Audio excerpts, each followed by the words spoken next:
Jadi buat teman-teman semuanya yang merasa hidupnya terpuruk, merasa dirinya ini hancur, hanya ada satu kata buat kalian: bangkit.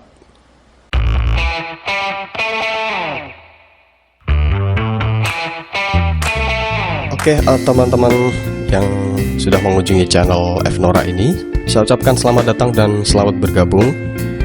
Semoga dengan kalian mendengarkan podcast ini, mudah-mudahan bisa mengambil berkah dan juga memberikan motivasi ya untuk teman-teman yang mungkin di era pandemi ini mengalami keterpurukan.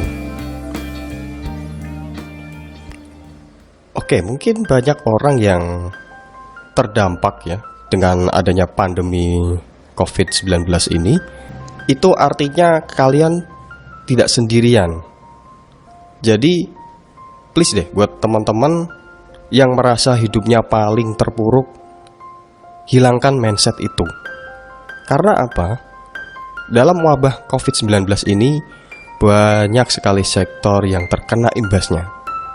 Jadi buat teman-teman, alangkah baiknya kita menanamkan mindset bagaimana kita mencari celah untuk bertahan, untuk survive dalam pandemi ini.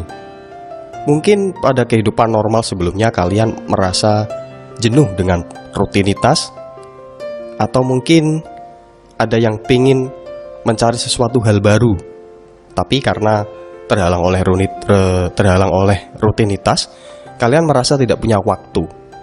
Jadi buat kalian, buat teman-teman dan semua yang mendengarkan suara ini, mungkin ini kesempatan kalian untuk mengeksplor lagi, untuk belajar lagi sesuatu yang baru.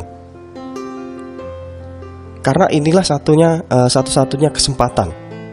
Kalau kalian merasa terkena imbasnya sehingga kalian harus stay at home, maka inilah satu-satunya kesempatan kalian untuk mengeksplor lagi kemampuan kalian, atau mungkin mempelajari hal-hal baru. Ingin mencari kesempatan baru, peluang bisnis baru, pekerjaan yang baru, dan semuanya. Marilah kita meredamkan emosi sebentar. Kita menenangkan diri, melihat ke dalam batin kita. Kita menzerokan atau mengkosongkan semua pikiran dan batin kita agar lebih tenang. Setelah tenang, kita akan merenungkan. Renungkanlah, kita harus memulai kehidupan yang baru.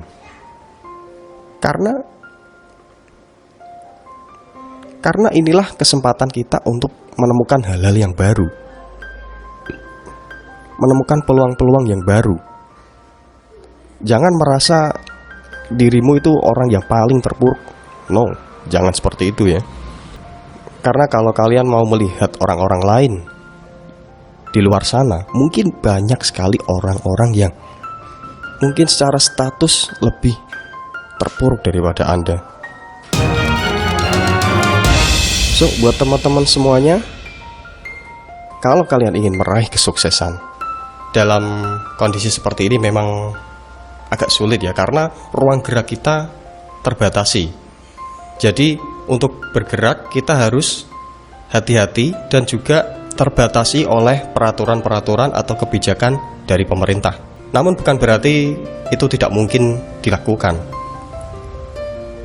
Karena orang sukses bukanlah mereka yang tidak pernah gagal. Mungkin ditolak ataupun gagal berkali-kali dalam suasana yang seperti ini, itu hal yang lumrah sekali. Namun bagi mereka yang ingin benar-benar sukses, mereka tidak akan menyerah. Orang sukses bukanlah mereka yang tidak pernah gagal, melainkan mereka yang selalu bangkit setelah gagal. Jadi ketika dia gagal, dia bangkit lagi, gagal lagi, bangkit lagi, gagal lagi, gagal terus. Ya gak gagal terus ya. Kalau gagal terus itu ada something wrong. Dalam arti gagal di sini kita mengambil suatu pelajaran. Ya, pasti ada kesalahan karena di setiap kegagalan itu pasti ada yang hal yang belum sempurna, karena ya perlu dimaklumi kita sedang belajar. Jadi kegagalan itu adalah hal yang sangat lumrah. Jadi ketika kita mengalami kegagalan, kita harus belajar sesuatu dari kegagalan itu. Apa saja yang salah dari hal yang kita lakukan? Apakah sudah sesuai dengan aturan, sesuai dengan prosedur, sesuai dengan target? Kita analisis kembali rencana yang telah kita lakukan. Kalau kita menemukan suatu kesalahan, kita tulis, kita buatkan list kesalahan, dan kita perbaiki itu, atau kita rubah, atau kita buang. Jadi gagal bangkit lagi. Bukan dong gagal terus, tapi gagal, belajar, bangkit lagi. Kalau ada gagal lagi, berarti ada yang belum sempurna, kita sempurnakan lagi, kita bangkit lagi, seperti itu. Jadi intinya kita harus selalu belajar dari sebuah kegagalan, karena itu tidak akan luput dari kesuksesan.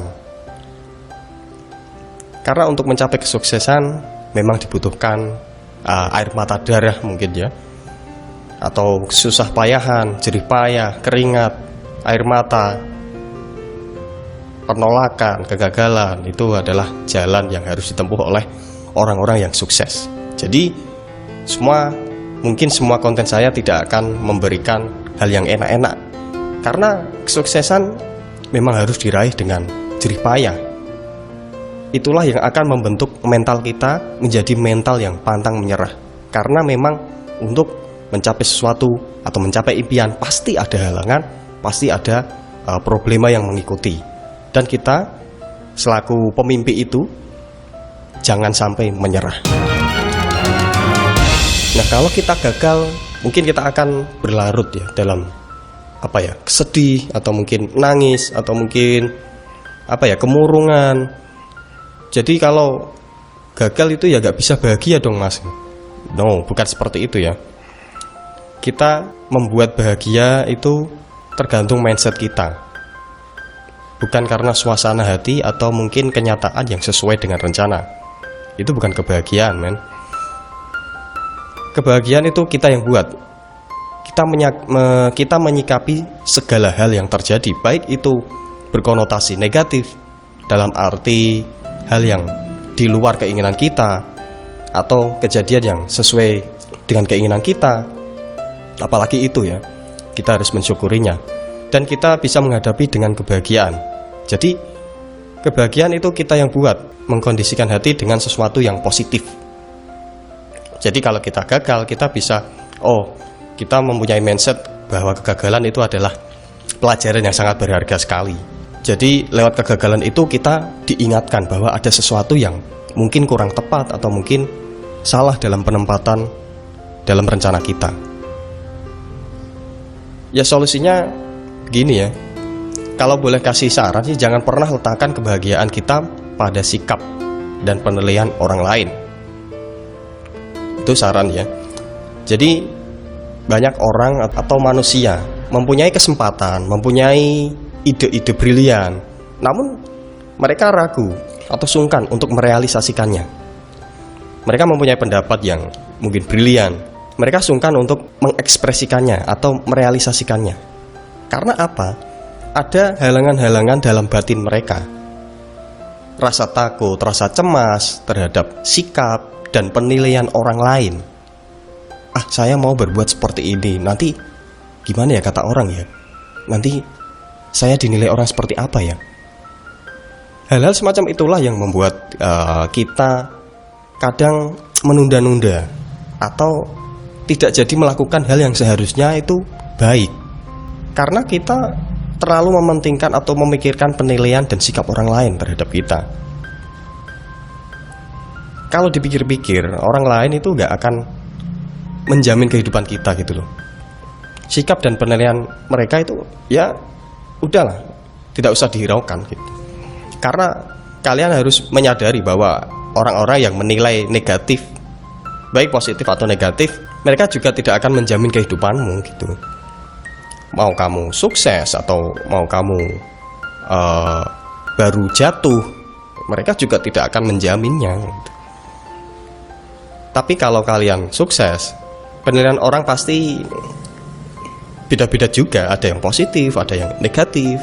Tapi dengan pembuktian kesuksesan, orang lain akan tahu siapa diri kita gitu. Ya pada intinya kalian harus jangan pernah takut atau memikirkan tentang penilaian orang dan sikap orang lain terhadap apa yang kamu lakukan yang kamu anggap benar, selama itu tidak melanggar norma-norma dan kaidah-kaidah etika yang ada di masyarakat, seperti itu sih. Nah, dalam masalah yang datang mungkin bertubi-tubi, kalau kita benar-benar mempunyai jiwa pemenang, kita akan selalu disibukkan oleh upaya mencari solusi. Beda dengan mental-mental pecundang ya. Karena mental-mental pecundang itu mereka selalu menciptakan alasan. Dia selalu mencari-cari alasan. Sudah diberikan jalan, kamu harus seperti ini biar sukses. Ketika dia mau mengerjakan, nanti dulu wong gini, nanti dulu gini kok, pokoknya alasan terus. Nah, mental-mental seperti ini adalah mental yang harus kita jauhi. Karena seorang pemenang itu selalu mencari celah dalam masalah untuk menambalnya dengan solusi. Jika solusi A kurang tepat, plus minusnya seperti apa, konsekuensi dan resikonya seperti apa, itu juga harus dipertimbangkan untuk mencari solusi. Kalau solusi A sudah dipertimbangkan, plus minusnya, konsekuensi dan resikonya, kita harus perbandingkan lagi dengan solusi yang lain. Dan kita bandingkan tingkat resiko, tingkat konsekuensi, tingkat efektivitas, itu lebih tinggi yang mana?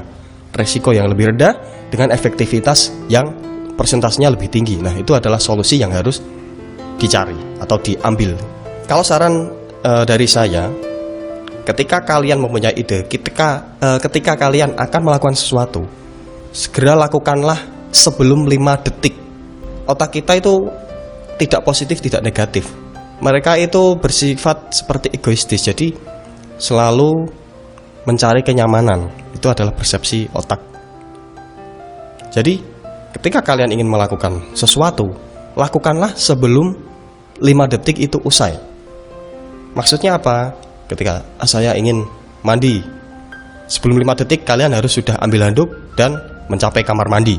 Kalau setelah lewat 5 detik, kemungkinan pikiran kalian akan berubah. Akhirnya kalian akan menunda pekerjaan yang akan kalian lakukan, seperti itu. Untuk kita sebagai warga dan bangsa Indonesia, kita tentu tahu Pancasila, sila pertama adalah berketuhanan. Jadi kita harus mempunyai keyakinan. Saya yakin di setiap agama pasti diajarkan bahwa Tuhan itu tidak pernah membiarkan hambanya terlarut dalam kesedihan. Tuhan tidak akan memberikan cobaan melebihi kemampuan hambanya. Kita harus tanamkan persepsi itu. Kita harus tanamkan mindset itu dalam batin dan pikiran kita. Kita yakin bahwa Tuhan itu menyayangi kita. Masalah-masalah yang timbul, cobaan-cobaan yang datang bertubi-tubi, itu sebagai peringatan untuk kita memperbaiki diri, memperbaiki kehidupan. Kabar gembiranya itu bisa meleburkan dosa kita. Dan yakinlah pasti ada rencana indah untuk membayar semua air mata itu. Jadi ketika masalah itu datang, kalian sudah merasa tidak bisa. Kalian sudah mencoba semampu kalian, mengerahkan semua tenaga dan pikiran kalian. Maka setelah itu, kepasrahanlah yang akan timbul. Serahkan semua kepada Tuhan. Serahkan semua wewenang yang di luar kemampuan kita kepada Tuhan Yang Maha Esa. Tentunya ikhtiar, doa, dan usaha selalu kita jalankan agar masalah ini cepat selesai. Dan tentunya kita harus menanamkan mindset tadi bahwa Tuhan tidak akan pernah memberikan masalah atau memberikan cobaan di luar kemampuan hambanya. Dan setelah badai, pasti ada pelangi yang indah. Badai pasti berlalu. Kita harus meyakini bahwa semua orang itu pasti pernah terpuruk, pernah mendapatkan masalah, cobaan, pernah jatuh. Ada yang mungkin seseorang di masa tertentu, di suatu masa dia mencapai puncak kesuksesannya. Namun dalam waktu sekejap terjadi masalah yang mungkin di luar kendalinya, sehingga mengakibatkan dia terpuruk. Hidupnya berubah 360 derajat, dari puncak kesuksesan menuju tangga bawah. Tangga bawah masih ke bawah lagi, sampai tanah ya. Cobaan itu memang sangat berat ya. Tapi ketika orang itu memang benar-benar bermental pemenang, berjiwa pemenang, tidak mempunyai jiwa pecundang, kesuksesan itu akan mengikutinya gitu. Jadi kesuksesan itu mengikuti nilai-nilai yang ada pada diri kita. Seseorang yang mampu bangkit setelah jatuh adalah orang yang lebih kuat daripada seseorang yang tidak pernah jatuh sama sekali. Kalau kita mengalami keterpurukan, kita mengalami jatuh, mental kita akan diasah gitu. Kita akan semakin kuat ketika menghadapi masalah, dan kita mampu melewati masalah itu. Bukan melewati ya, kita mampu menyelesaikan masalah itu. Kita akan mempunyai pengetahuan baru, kita akan mempunyai mental yang baru. Seperti yang saya ucapkan tadi, bahwa seseorang yang mampu bangkit setelah jatuh itu lebih kuat dari orang yang tidak pernah jatuh.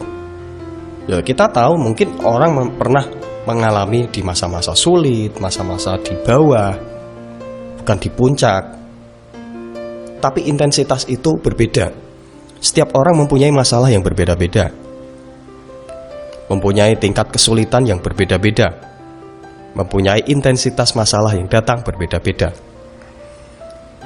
Intinya, semakin sering masalah kita dan semakin sering kita menyelesaikan masalah itu, kita akan semakin kuat, kita akan semakin menjadi jiwa yang bermental baja, dan kesuksesan pun akan mengikuti orang tersebut gitu. Jadi jangan pernah takut menghadapi masalah. Ketika masalah itu datang, kalian harus mencari solusi, menyibukkan diri mencari solusi, bukan mencari alasan. Karena itulah memang mental-mental pemenang gitu. Jadi buat teman-teman semuanya, marilah, ayo kita bangkit bareng-bareng. Kita bangkit sama-sama menghadapi masalah ini ya, masalah pandemi ini. Kita cari celah yang mungkin akan menjadi momen kita untuk bangkit. Momen kita menemukan kehidupan baru, atau mungkin menemukan jati diri baru, rutinitas baru, pekerjaan baru, entah apapun itu. Sedikit-sedikit kita harus pandai mensyukuri. Karena kalau teman-teman termasuk orang yang masih bisa bertahan beberapa bulan ini tanpa pemasukan atau tanpa pekerjaan tetap yang dulu, selamat ya. Teman-teman itu termasuk orang-orang yang beruntung. Jadi patutlah kalian untuk bersyukur. Karena ada mungkin beberapa orang yang mempunyai mendapatkan imbas yang lebih parah dari kita, mungkin sampai kehilangan pekerjaan dan tidak menemukan pekerjaan, masih mempunyai cicilan, masih mempunyai tanggungan balita, mungkin membeli susu, membeli popok, dan mereka harus pontang-panting sana sini. Ya sebenarnya prihatin sekali, tapi bagaimana, memang keadaannya seperti ini, dan itu tidak terjadi di negara kita saja. Bahkan di negara-negara lain seperti India misalnya, sudah banyak korban-korban meninggal yang bukan karena virusnya, tapi karena kebijakan pemerintahnya.